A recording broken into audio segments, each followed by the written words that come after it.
Welcome to all of you. तो आज जैसे हमने बताया था कि आज से हम लोग ना आपकी क्लासेस स्टार्ट कर देंगे, तो हम लोग क्लास स्टार्ट कर रहे हैं। तो कल हमने एक छोटा सा फीडबैक लिया था बच्चों का कि हमें कौन सा चैप्टर शुरू करना चाहिए। तो बच्चों ने कहा कि ट्रिग्नोमेट्री आप शुरू करो सर। तो आज हम ट्रिग्नोमेट्री से शुरू कर रहे हैं, ठीक है।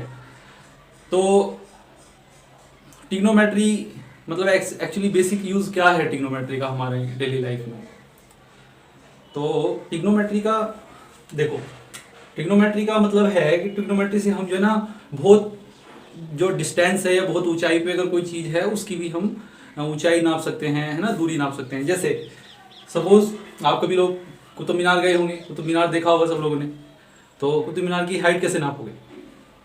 तो कुतुब मीनार की हाइट, एल्फिल टावर या बहुत आकाश में कोई जो ना आकाश में कोई क्या उड़ रहा है, कोई हेलीकॉप्टर या हवाई जहाज उड़ रहा है, हमें पता करना है कि भाई ये जो ना धरती से या ज़मीन से कितनी ऊपर उड़ रहा है। तो इन सब की कैलकुलेशन के लिए या इन सब की हाइट वगैरह नापने के लिए हम क्या ट्रिग्नोमेट्री या इस चैप्टर का यूज़ करते हैं, ठीक है। तो आज देखेंगे कि हम किस तरीके से हम इन सब चीज़ों को निकाल पाएंगे, ठीक। तो उसके लिए हमें कुछ बेसिक चीज़ें हैं जो हमें पता होनी चाहिए। जैसे आप देखो ट्रिग्नोमेट्री, त्रिकोणमिति। अगर हिंदी में अगर कुछ हिंदी मीडियम के बच्चे हैं तो त्रि का मतलब क्या होता है? तीन, ठीक है। कोण मीन्स होता है मतलब जो एंगल, और मिति मतलब तीन एंगल हो जिसके अंदर, मतलब जिस भी चीज के अंदर तीन एंगल हो। तो ऐसी कौन सी चीज है जिसके अंदर तीन एंगल होते हैं? कौन सी चीज है? ट्रायंगल। तो ट्रायंगल में तीन होते हैं। तो हमें बेसिकली चीज पता पड़ गया कि एक्चुअली ये सारे की सारी जो त्रिकोणमिति है वो ट्रायंगल के इर्द गिर्द घूमने वाली है। ट्रायंगल भी कौन सा? तो ट्रायंगल भी है right angle triangle. Right angle triangle. तो राइट एंगल ट्रायंगल कौन सा होता है? राइट एंगल ट्रायंगल वो ट्रायंगल होता है जिसमें एक एंगल 90 डिग्री का हो, उसे क्या बोलते हैं हम? Right angle triangle. मींस एक एंगल जिसमें 90 डिग्री का हो वो होता है क्या? Right angle triangle. तो अब अगर सपोज मैं मान के चलता हूं, देखो मान के चलो ये आकाश में कोई हवाई जहाज उड़ रहा है। देखो पेंटिंग मेरी बहुत बेकार है, पेंटिंग के ऊपर जाना मत, बस ये मानो कि ये हवाई जहाज उड़ रहा है और मैं खड़ा हूं यहाँ पे। अब मुझे पता करना है कि भाई ये हवाई जहाज जो है कितनी ऊपर उड़ रहा है। तो मैंने इस एंगल पे खड़ा होकर देखा, भाई हवाई जहाज यहाँ पे है इस टाइम, ठीक है। अब ये धरती से कितनी ऊपर है? तो मैं तो कहाँ, जो मैं खड़ा हूं तो धरातल पे खड़ा हूं ना, तो ये आ गया। तो धरती से कितनी ऊंचाई पे है? ये इस ऊंचाई पे है, हमारा एच ऊंचाई पे है, ठीक है। तो जहां से मैं खड़ा हूं और ये हेलीकॉप्टर जो ना आकाश में उड़ रहा है, तो ये मेरी आंख से कोई एंगल बना रहा होगा। मान के चलते हैं कोई थीटा एंगल बना रहा है, मेरी आंख से ये हेलीकॉप्टर क्या थीटा एंगल बना रहा है, ठीक है। और ये एच ऊंचाई पे है। अब देखो ये एच ऊंचाई पे हो गया, तो ये कौन सा एंगल बन गया? 90 डिग्री का एंगल बन गया। 90 डिग्री का एंगल क्या होता है? यही तो 90 डिग्री का एंगल होता है। मतलब जो एक परपेंडिकुलर, एक बेस के सीधा परपेंडिकुलर एक खड़ा हो तो वो क्या बनाता है? 90 डिग्री। तो मींस ये कौन सा एंगल बन गया? 90 डिग्री का। और ये कौन सा ट्रायंगल बना? Right angle triangle. मींस हम राइट एंगल ट्रायंगल से अगर ये वाली हाइट अगर पता लग जाए तो हमें इसकी ऊंचाई पता लग जाएगी। समझ में आ गया बात? तो कोई भी चीज जैसे भी हम मेजर करते हैं तो राइट एंगल ट्रायंगल में करते हैं, ठीक है। अब मुझे लगता है कि ये बेसिक चीज समझ में आई होगी सबके। अब शुरू करते हैं हम चैप्टर। देखो इसमें कुछ चीजें हैं, कुछ टर्म्स हैं जो आपको याद करनी है। अब हम बना लेते हैं दोबारा से राइट एंगल ट्रायंगल, ठीक है। माना ये पॉइंट ए है, ये बी है और ये सी है। ये बी पे कितना है? ये 90 डिग्री का एंगल बन रहा है, ये राइट एंगल ट्रायंगल हो गया। ये माना एंगल ए है तो ये पे एंगल बन रहा है एंगल ए, ठीक है। जो पॉइंट सी है तो ये बनेगा एंगल सी। अब मैं यहां पे खड़ा हूं, जब मैं यहां पे खड़ा हूं तो मेरे सामने जो लाइन होगी उसे क्या बोलते हैं? लंब। हिंदी में बोलते हैं लंब और इंग्लिश में बोलते हैं इसे परपेंडिकुलर, ठीक है। हिंदी में क्या बोलते हैं? लंब, इंग्लिश में बोलते हैं परपेंडिकुलर। अगर मतलब मैं एंगल ए पे खड़ा हूं तो मेरे सामने का जो जो लाइन है वो क्या होगा, लंब होगा या परपेंडिकुलर होगा। और यदि मैं एंगल सी पे खड़ा हूं तो मेरे सामने का जो एंगल होगा, जो मेरे सामने की जो लाइन होगी वो क्या होगी, लंब। अगर मैं इस पॉइंट पे खड़ा हूं तो ये लंब है, अगर मैं इस पॉइंट पे खड़ा हूं तो ये लंब है। बात समझ में आ गई? इस चीज को समझ लेना। अगर मैं पॉइंट ए पे खड़ा हूं तो पॉइंट सी लंब है, तो बी सी लंब है। अगर मैं पॉइंट सी पे खड़ा हूं तो पॉइंट ए भी लंब है। ए भी लंब है। समझ रहे हो ना? मतलब जहां पे भी मैं खड़ा हूंगा उसके जो सामने की जो भुजा होगी या जो उसके सामने की जो साइड होगी वो क्या होगी, परपेंडिकुलर होगी, लंब होगी। इस बात को समझना, ठीक है। सबसे ज्यादा क्वेश्चन बच्चे यहीं पे गलत करते हैं, इस चीज को समझ लेना। अगर मैं यहाँ पे खड़ा हूं तो इसके सामने की जो साइड है वो लंब है या परपेंडिकुलर है। अगर मैं पॉइंट सी पे खड़ा हूं तो इसके सामने की जो ये साइड है ये लंब, ये परपेंडिकुलर है। राइट? ये बात समझ में आई? इस चीज को समझना, ठीक है।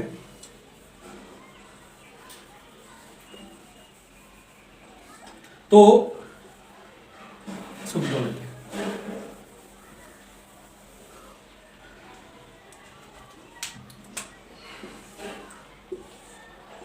ये हो गया ट्रायंगल ए बी सी, ठीक है।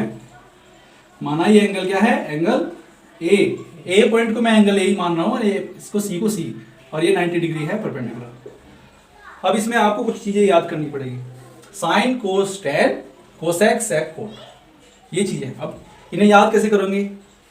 लाइक अब मैं कहूंगा कि भाई साइन ए बराबर किसके होगा, तो साइन ए का मैं वैल्यू कैसे निकालूंगा। एक्चुअली ये सब चीजें जो है ना, साइंटिस्ट थे हमारे जो भी, तो उन सब ने क्या है, ये डिस्टेंस निकालने के लिए ये सब फॉर्मूले दिए थे, साइन कोस टैन। क्योंकि एक एंगल है, अगर सपोज मैं यहाँ पे खड़ा हूं और यहाँ पे कोई ये हेलीकॉप्टर है, कोई गैस का गुब्बारा है जो उड़ रहा है, तो मेरी आंख से यहाँ पे कोई एंगल तो बन रहा होगा ना। तो इस एंगल की वैल्यू फाइंड करने के लिए कुछ वैल्यूज साइंटिस्ट ने दी, जैसे कि sine cos tan cosec sec और कोट, ठीक है। तो ये कुछ वैल्यूज दी। अब इनकी वैल्यू इस ट्रायंगल से इनकी वैल्यू हम कैसे फाइंड करेंगे, तो उसके लिए एक छोटा सा फॉर्मूला है। वैसे तो इसे याद करने के लिए, वैसे साइन का जैसे होता है, इसका होता है लंब बटे कर्ण। लंब बटे कर्ण मतलब लंब क्या होता है, लंब मतलब परपेंडिकुलर, और कर्ण इसे बोलते हैं कर्ण, ये बोलते हैं हाइपोटेनस। अच्छा, मैं एक चीज और बतानी आपको भूल गया कि जिस भी एंगल पे हम खड़े हैं उसके सामने की भुजा क्या होगी, लंब मतलब परपेंडिकुलर, और जो इसके नीचे बनेगा वो होगा बेस, इसको हिंदी में बोलते हैं आधार। और इन दोनों जो पॉइंट को जो मिलाएगी, जो रेखा मिलाती है उसे बोलते हैं कर्ण मतलब हाइपोटेनस, ठीक है। हिंदी वाले समझो, हिंदी में कर्ण बोलते हैं, इंग्लिश में बोलते हैं हाइपोटेनस, ठीक है। इसे लंब बोलते हैं परपेंडिकुलर, इसे बोलते हैं बेस, आधार बोलते हैं, ठीक है। जो जहां पे भी हम खड़े हैं उसके सामने की साइड क्या होगी, परपेंडिकुलर लंब, ठीक है। उसके नीचे जो बेस में बनी है वो होगा बेस, और इन दोनों को जो मिलाएगा वो हो गया कर्ण। अगर मैं एंगल सी पे खड़ा हूं तो सी के सामने, अगर मैं सी पे खड़ा हूं तो सी के सामने क्या होगा, बेस, ठीक है। और तो इसके यहाँ पे ये क्या बनेगा, ये बन जाए, इसके जो, अगर मैं एंगल सी पे खड़ा हूं तो इसके सामने ये क्या बन जाएगा, लंब परपेंडिकुलर, और ये बन जाएगा बेस। और ये तो हमेशा दोनों हर कंडीशन में क्या रहेगा, हाइपोटेनस। कर्ण ये तो हमेशा उसी कंडीशन में रहेगा। ये आप लोगों ने पाइथागोरस प्रमेय में भी पढ़ा होगा, राइट। चलिए, तो अब यहां से इसकी वैल्यू कैसे निकालेंगे, sine cos tan sec cosec cot. तो इसके लिए एक सीधा सा फॉर्मूला याद कर लो आप। हिंदी वाले याद करो, लाल बटे काका।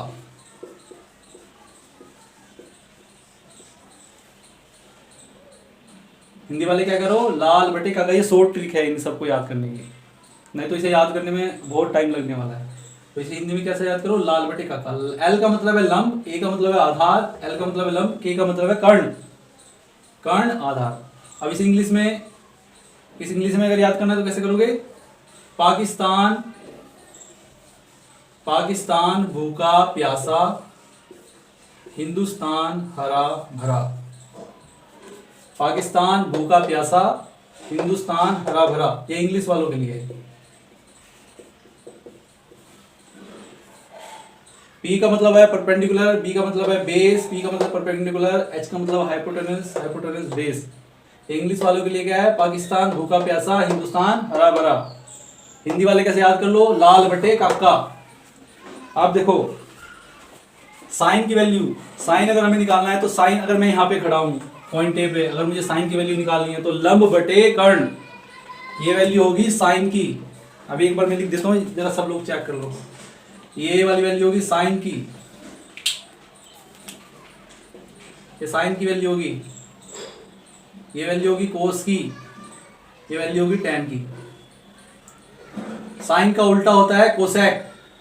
पहले भी इन तीन को ही देखते हैं हम। ऐसे इंग्लिश वाले देखो, ये वैल्यू होगी इधर साइन की, परपेंडिकुलर पर हाइपोटेनस साइन की। कोस की value base upon hypotenuse, tan की वैल्यू परपेंडिकुलर अपॉन बेस। आ जाओ यहाँ पे साइन ए, मैं यहाँ पे खड़ा हूँ, यहाँ पे खड़ा हूँ तो साइन ए की वैल्यू क्या होगी? लंब बटे कर्ण। क्या होगा? लंब बटे कर्ण। लंब कितना है? यो, और कर्ण कितना है? ये। तो लंब क्या है? BC। लंब क्या हो गया? BC। वैसे हिंदी में ऐसे लिखो पहले, लंब बटे कर्ण। साइन ए की वैल्यू क्या होगी? अगर मैं यहाँ पे खड़ा हूँ तो लंब बटे कर्ण, L अपॉन के। L क्या है? लंब क्या है? BC। BC अपॉन कर्ण AC। ये तो होगी वैल्यू किसकी? साइन की। अब आगे चलते हैं किसकी? कोस की वैल्यू। कोस ए, हमेशा ध्यान रखो जो भी यहाँ पे होगा, मतलब यहाँ अगर A है तो मतलब मैं A पे खड़ा हूं, अगर यहाँ C है तो मतलब मैं C पे खड़ा हूं, अगर यहाँ B है मतलब मैं B पे खड़ा हूं। पहली बात तो B पे कभी देगा नहीं है, तो A पे ही खड़ा करेगा या C पे खड़ा करेगा। इन दो जगह के अलावा तीसरी वो पोजीशन कभी आपसे एग्जाम में नहीं पूछेगा। ठीक है, अगर यहाँ पे A है मतलब एंगल A पे व्यक्ति खड़ा है, अगर यहाँ पे C है मतलब एंगल C पे व्यक्ति खड़ा है। ठीक है, तो कोस A बराबर किसके होगा? कोस A मतलब व्यक्ति एंगल A पे खड़ा है। कोस A बराबर कैसा? ये तो साइन की वैल्यू थी लंब बटे कर्ण, कोस की वैल्यू क्या है? आधार बटे कर्ण। इंग्लिश वाले सेम इसी तरीके से देख लेना, perpendicular upon hypotenuse, cos base upon hypotenuse, tan perpendicular upon base. ठीक है, तो कोस बराबर किसके होगा? कोस होगा आधार बटे कर्ण, आधार बटे कर्ण। तो आधार बटे कर्ण, आधार क्या है? AB, आधार मतलब बेस AB, और कर्ण क्या है? AC। अब कुछ बच्चे जो है ना इसमें ये सोच रहे होंगे कि ये छोटी छोटी सी बातें क्यों बता रहे हो भैया। बहुत सारे हर तरीके के बच्चे हैं, ऐसे बच्चे भी हैं जिन्हें कुछ भी नहीं पता है, जो आज ही हो सकता है पहली बार ट्रिग्नोमेट्री पढ़ रहे हैं, और ऐसे भी कई सारे बच्चे हैं जो काफ़ी दिन से पढ़ रहे हैं, उन्होंने जैसे पढ़ रखा है। तो हमें सारे बच्चों को एक साथ लेके चलना है, इसलिए इतना डिटेल में समझा रहे हैं। और एक चीज़ का और ध्यान रखो, अगर ये जो चीज़ें मैं अभी समझा रहा हूँ ना, अगर ये चीज़ समझ में आ गई तो पहली एक्सरसाइज करने में केवल 15 मिनट। अगर यही चीज़ समझ में नहीं आई तो पहली एक्सरसाइज तो क्या, आगे का सारे जितने भी चैप्टर्स हैं 8.1, 8.2, 8.3 जितने भी चैप्टर हैं सारे के सारे इसी पे आधारित हैं। इसलिए यहाँ पे मैं ज़्यादा टाइम लगा रहा हूँ कि आप लोगों को ये सारी चीज़ें ठीक से समझ में आ जाएं। अगर ये ही चीज़ समझ में नहीं आई तो आगे का कुछ भी समझ में नहीं आएगा, इस चीज़ को ध्यान रखना। ठीक है, तो इसलिए थोड़ा सा समय देके समझ लो, आगे की एक्सरसाइज करने में टाइम नहीं लगने वाला है। ठीक है, कोस क्या हो गया? आधार बटे कर्ण AB अपॉन। इसी तरीके से टैन क्या है? लंब बटे आधार, लंब बटे आधार। लंब क्या है? BC, आधार क्या है? AB। ठीक है, तो ये किसकी वैल्यू होगी? साइन कोस टैन, ये तीनों की वैल्यू होगी। राइट, अभी जिसको इसे कॉपी करना है वो कॉपी कर लो, फिर आगे का हम थोड़ा सा और डिस्कस करते हैं। 3 चीजें और हमें डिस्कस करनी है इसमें। ठीक है, मैं रीज कर रहा हूं, किसी को अगर करना है तो अपना वीडियो पॉज करना और इसे कॉपी कर लेना।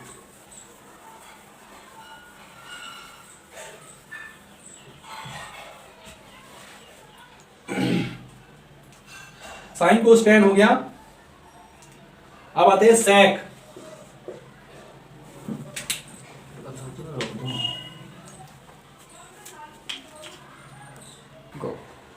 तो अब क्या वैल्यू बचेंगी? Cosec, sec, coat. अब इनकी हम वैल्यू और देख लेते हैं। ठीक है, तो ऊपर से क्या था? साइन कोस टैन, नीचे से कोसेक, सेक, कोट। ठीक है, अभी मैं देखो यहाँ से हटा रहा हूँ, ये ऊपर से इसे रेज कर रहा हूँ, ये भी मैंने ऊपर से रेज कर दिया।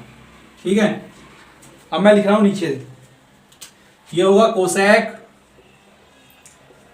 ये होगा सेक, और ये होगा कोट। इस तरीके से ये होगा कोसेक, इंग्लिश वाले सेक, और ये होगा कोट।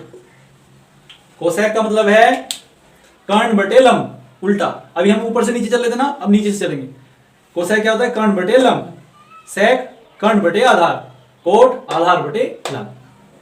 इंग्लिश वाले इसी तरीके से देख लो, कोसेक क्या होगा? Hypotenuse upon perpendicular. सेक क्या होगा? Hypotenuse upon base. कोट क्या होगा? Base upon perpendicular. बात समझ में आ गई? ठीक है, अब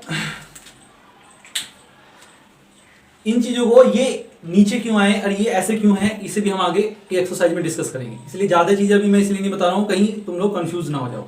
ठीक है, इसलिए अभी जैसे जैसे चीजें आगे आती चलेंगी वैसे वैसे हम उन्हें डिस्कस करते चलेंगे। क्योंकि ये जो ना, हमेशा ये जो कोसेक होता है ना, साइन का उल्टा अपोजिट होता है, इसलिए इसे हम नीचे से लेते हैं। अब इन सब चीजों को हम अगले चैप्टर में डिस्कस करेंगे, अभी के लिए तुम इसे समझो। ठीक है, कोसेक क्या होगा? कर्ण बटे लंब। सेक कर्ण बटे आधार, कोट आधार बटे लंब। ठीक है, तो कोसेक। अब मैं किस एंगल पे खड़ा हूं? एंगल ए पे। अगर मैं एंगल ए पे खड़ा हूं, अगर मैं एंगल ए पे खड़ा हूं तो क्या होगा? ये लंब होगा, ये क्या होगा? आधार होगा, और ये कर्ण। ठीक है, तो क्योंकि मैं एंगल अभी ए की बात करूं तो कोसेक किसके बराबर होगा? कर्ण बटे लंब के। कर्ण बटे लंब। कर्ण क्या है? सॉरी, ये पॉइंट ए था। एसी, एसी अपॉन कर्ण बटे लंब। लंब क्या है? बीसी। राइट, ये कोसेक हो गया। अब आता है सेक। मैं एंगल ए के लिए बात कर रहा हूं।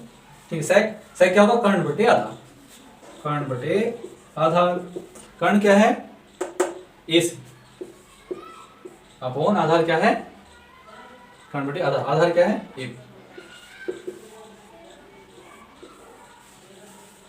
कोट, कोट, कोट की कोट क्या है? आधार बटे लंब। इंग्लिश वाले अपने आप समझ लेना इस चीज को, मैंने लिख दिया है नीचे। ये मत कहना कि भैया हिंदी वालों को पढ़ा रहे हो, क्योंकि देखो मैं खुद हिंदी बोर्ड से पढ़ा हूं, तो मैं ज्यादा कंफर्टेबल किस में रहता हूँ? हिंदी में, है ना। तो आप लोग ना इंग्लिश में पढ़े हो तो इंग्लिश में पढ़ो, वैसे कोई दिक्कत नहीं है। मुझे हिंदी और इंग्लिश का दोनों पता है, क्योंकि आगे चल के ना ये दोनों चीजें हमारी, फिर इंजीनियरिंग करी, इंजीनियरिंग में सब लोग जो ना, हम लोगों को सारी फिर इंग्लिश पढ़नी पड़ी। पहले तो हम हिंदी बोर्ड से थे, 12th क्लास तक हमने क्या पढ़ा? सब कुछ हिंदी बोर्ड से पढ़ा।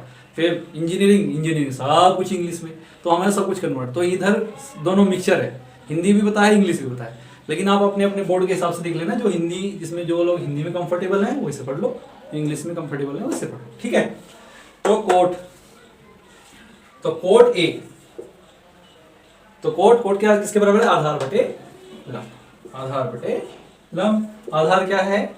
ए बी, और लंब क्या है? आधार बटे लंब। लंब क्या है? बी सी।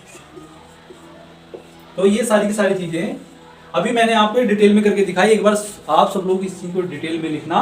बाकी आपको क्या करनी, याद करने की जरूरत है? हिंदी वाले केवल इसे याद करो, और इंग्लिश वाले केवल इसे याद करो, ये अपने आप याद हो जाएगा। ठीक है, हिंदी वाले लाल बटे कक्का, और इंग्लिश वाले पाकिस्तान भूखा प्यासा हिंदुस्तान। तो सभी बच्चे क्या करो, अपनी अपनी एक्सरसाइज खोलो 8.1। 8.1 में क्वेश्चन नंबर 1 देखो, क्वेश्चन नंबर 1 चेक करो अपना क्या क्या है। इन ट्रायंगल एबीसी क्या कह रहा है? In triangle ABC right angle at B. Right angle at B मतलब राइट एंगल जो बना है 90 डिग्री का जो एंगल बना है वो कहाँ है? पॉइंट बी पे बना है ना। कह रहा है in triangle ABC right angle at B, और ए बी बता दिया है उसने, बी सी दिया है, और इन सब की वैल्यू हमें हमसे फाइंड करा रहा है। क्या कह रहा है कि ट्रायंगल एबीसी है, एक ट्रायंगल बना लो एबीसी। ठीक है, ये बन गया ट्रायंगल ए बी और सी। ठीक है, उन्होंने क्या है राइट एंगल कितने किस पे है? बी पे। बी पे क्या है? राइट एंगल है 90 डिग्री। राइट, अब क्या कह रहा है? ए बी कह रहा है कि ए बी 24 है, बी सी 7 है। A B 24, B C 7। ठीक है, तो हमसे वैल्यू फाइंड करवा रहा है किस किस की वैल्यू फाइंड करा रहा है हमसे? एक सेकंड।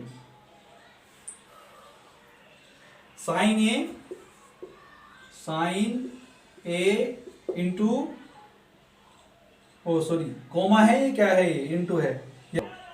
तो किस किस की वैल्यू निकलवा रहा है, साइन ए की वैल्यू निकलवा रहा है और कोस ए की वैल्यू निकलवा रहा है। फाइन। तो अभी पहले हम ये देखते हैं पहले पार्ट वाले को। तो साइन ए कोस ए। अब देखो हमें हिंदी वाले जरा चेक करो अपना, हमने क्या लिखा था, लाल बटे काका, ठीक है। इंग्लिश वाले पाकिस्तान भूखा प्यासा, हिंदुस्तान हरा भरा, ठीक है।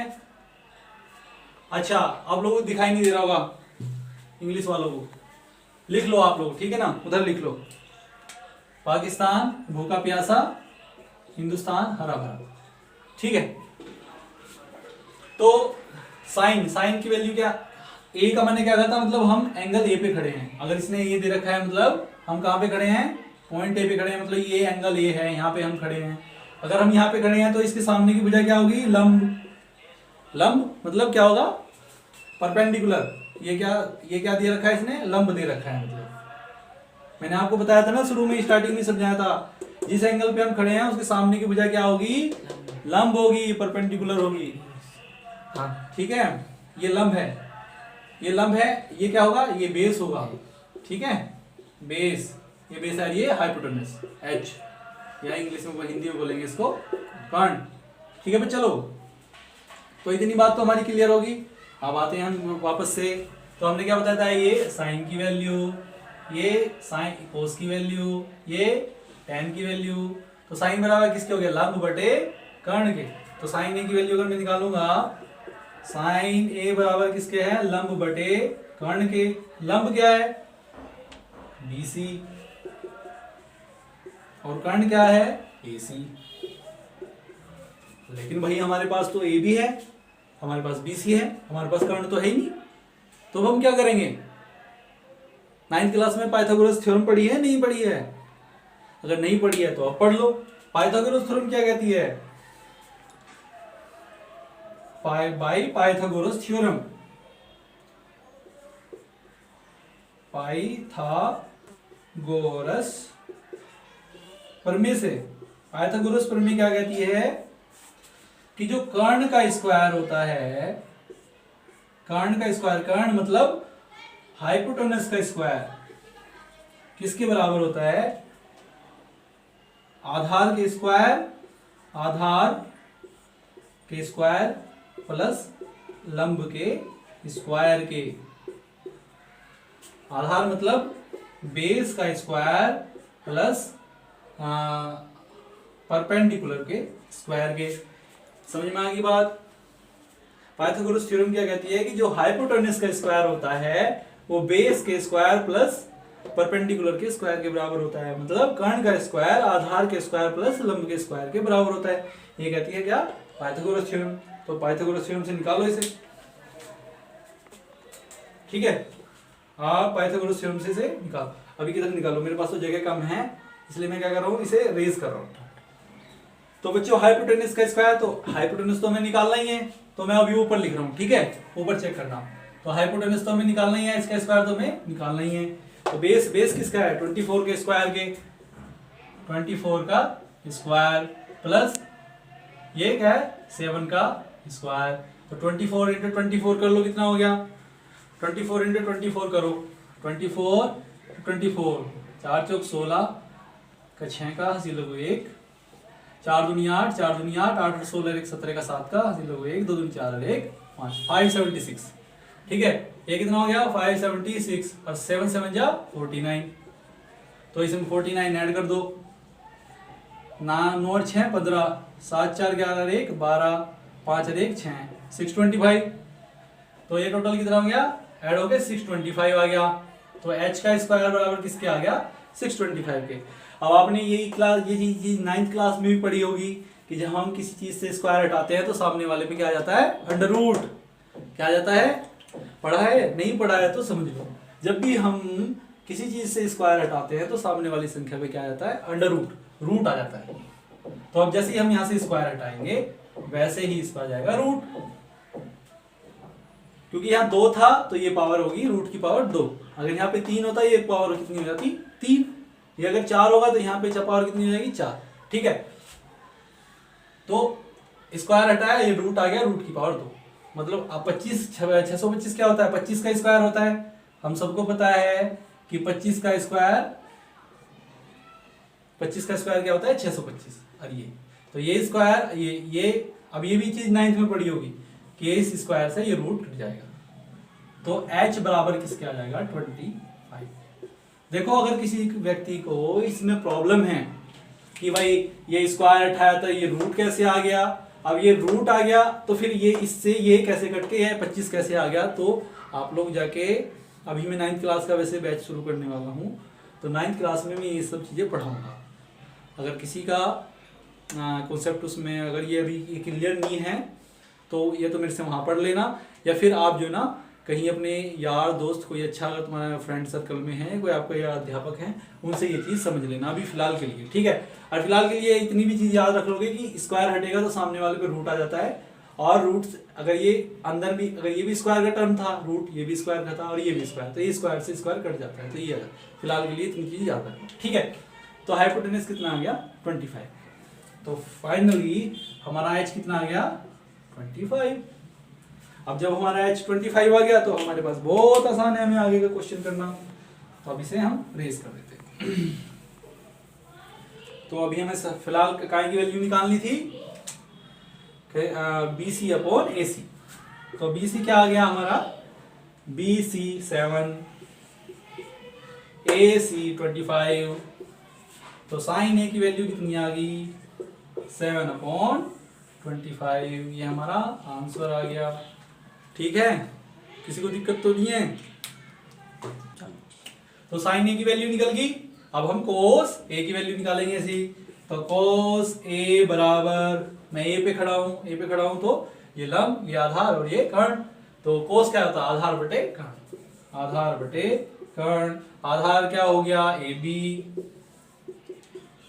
कर्ण क्या हो गया, AC, ठीक है। अब तो हमारे पास सारी वैल्यू है, ये भी है, ये भी है, ये भी है, तो AB की वैल्यू, तो AB कितना हो गया 24,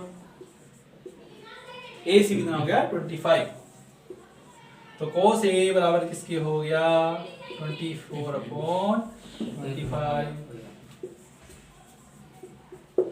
ठीक है बच्चों। तो अब आगे का इसमें जैसे सेकंड क्वेश्चन है, अब इसका मतलब पहले क्वेश्चन का फर्स्ट पार्ट हो गया क्लियर, अब ऐसे पहले क्वेश्चन का सेकंड पार्ट, पहले क्वेश्चन का सेकंड पार्ट। अब पहले क्वेश्चन का सेकंड पार्ट हम इसी तरीके से करेंगे जैसे हमने ये करा है। अब क्योंकि ये वीडियो बहुत लंबा हो जाएगा बच्चों, तो आप लोग क्या है, इसका सेकंड पार्ट आप खुद से ट्राई करो, साइन सी। अब देखो मेरी बात सुनो, मैं आपको समझा देता हूँ, एक छोटा सा हिंट दे देता हूँ। अभी मैं क्या कर रहा था, अब मैं इसे एक बार रेस कर देता हूँ, अब मैं दोबारा से ट्रायंगल बना देता हूँ, ये बना दिया मैंने ट्रायंगल, ये बन गया मेरा ट्रायंगल, ये A, ये B और ये C, फाइन। अब ये कह रहा है कि वैल्यू निकालो किसकी, साइन C की और कोस C की। पहले मैं कहाँ खड़ा था, ये तो 90 डिग्री था, पहले मैं कहाँ खड़ा था, यहाँ पे खड़ा था। तो मैं जब यहाँ पे खड़ा था तो यहाँ के हिसाब से देख रहा था कि लंब क्या है, कर्ण क्या है, आधार क्या है, परपेंडिकुलर हाइपोटेन्यूज बेस क्या है, मैं यहाँ के हिसाब से देख। अब ये कह रहा है कि साइन C की वैल्यू, मतलब अब आपको इस व्यक्ति ने यहाँ पे खड़ा कर दिया है, कह रहा है कि भाई C पे जाके खड़े हो जाओ, अब यहाँ खड़े होकर वैल्यू निकालो। अब जब आप C पे खड़े हो जाओगे तो जहां पे आप खड़े हो उसके सामने की भुजा कौन सी होती है, मैंने स्टार्टिंग में बताया था, उसके सामने की भुजा क्या होती है, लंब। लंब मतलब परपेंडिकुलर, ठीक है। और ये साइड की भुजा क्या हो जाएगी, बेस, आधार मतलब बेस।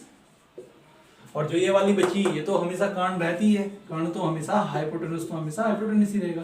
अब यहां से आप क्या करो, इन सब की वैल्यू फाइंड कर दो।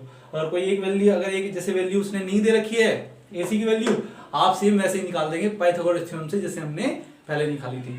क्योंकि देखो हाइपोटेन्यूज का स्क्वायर बराबर परपेंडिकुलर स्क्वायर प्लस बेस का स्क्वायर, तो वैल्यू सेम वही आनी है जो हमारी पहले आई थी। फिर भी आप एक बार इसे निकाल के देखो, इसे ना खुद से करो, और आगे के क्वेश्चन सेम इसी तरीके से हैं, सारे के सारे आगे के क्वेश्चन इसी तरीके से सोल्व करो। बाकी अगर कोई अगर आपका क्वेश्चन रह जाएगा तो उसे मुझे बताना, बाकी के हम सारे क्वेश्चन कल डिस्कस करेंगे, क्योंकि आज की वीडियो ना बहुत लंबी हो जाएगी। तो एक काम और करना बच्चों, सारे के सारे बच्चों सुनो, अपने सारे दोस्तों के साथ इसे शेयर कर लो, ठीक है। और अगर आप लोगों ने इसे अभी चैनल सब्सक्राइब नहीं करा है तो कर लो, क्योंकि आगे तुम्हें सारे के सारे नोटिफिकेशन वहीं से मिलेंगे, ठीक है। और ज़्यादा से ज़्यादा शेयर करो और वीडियो को लाइक करो, राइट। ये काम करना बिल्कुल मत भूलना जाने से पहले। और मिलते हैं कल शाम को 6 बजे, तब तक के लिए बाय बाय, गुड नाइट।